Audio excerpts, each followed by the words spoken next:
waxaa sii xoogeysanaya daadadka iyo fatahaadka webiga Shabeelle ay u geysanayaan magaalada Beledweyne ee gobolka Hiiraan. Daadadkan ayaa kusoo laabtay mar walba.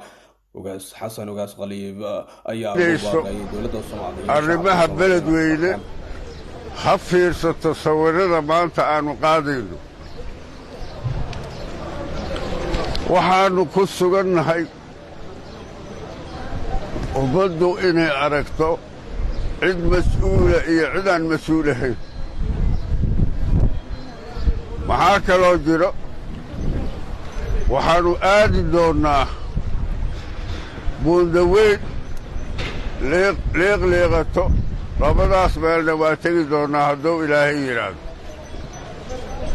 haddaba waxaa loo baahan yahay wax qabad dhab ah oon huuhaa ahayn ayay ummaddaannu u baahan. kale ugaaska ayaa ugu baaqay jaalida reer Hiiraan ee ku dhaqan dibadda inay wax u taran walaalahooda reer Hiiraan. hadda waxaannu ka soo gudubnay buundada liiqliiqato waxaan joognaa dugsiga Axmed Warsamo.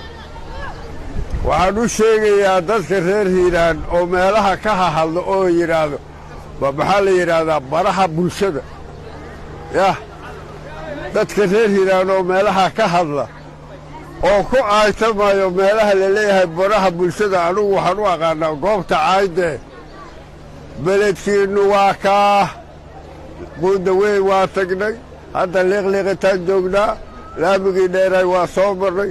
haddaad dad jira aad tihiin beledkiinnu sidaan ma ahaadeen. salaamaya dhanka soko dadka cagacagaf baa la saarayaa wax ku dayacan hadda meesha ma jiraan. dadka caadiga oo tabarta daran waa laga celinaya qofka xooggan oo keliya bas maraya. waxa khasaara shalay waa arkay goortan shalay marayay nagacaan oo leeyahay dhagool baa raacday kadibna waa laga soo baxshay. alxamdulillaah waan badbaadinay. saakay gaar dameero waa la sheegay laakiin aniga ma arag. hadda inta aan soo marayna wax la qaadayo ma arkin laakiin biyaha awood oo ku soo arko waa ku soo sanad walba ku soo laabta magaalada Beledweyne ee gobolka Hiiraan fatahaada webiga oo geysta khasaare nafeed iyo mid maal. dowladda Soomaaliya iyo dowladda kale ayaa sheegay in ay lacag ugu deeqeen wax ka qabadka fatahaada webiga. lama oga lacagaasi meesha ay mareen. dadka shacabka rayidka ee ku dhibaataysan biyahaasi ee sanad walba ku waaya hantidooda iyo naftooda ayaa u baahan wax qabad dhab ah. wariye Cabdinaasir Maxamuud Xaaji Axmed Cabdinaasir Qujufa dulqaad meediya freelance journalist and photographer.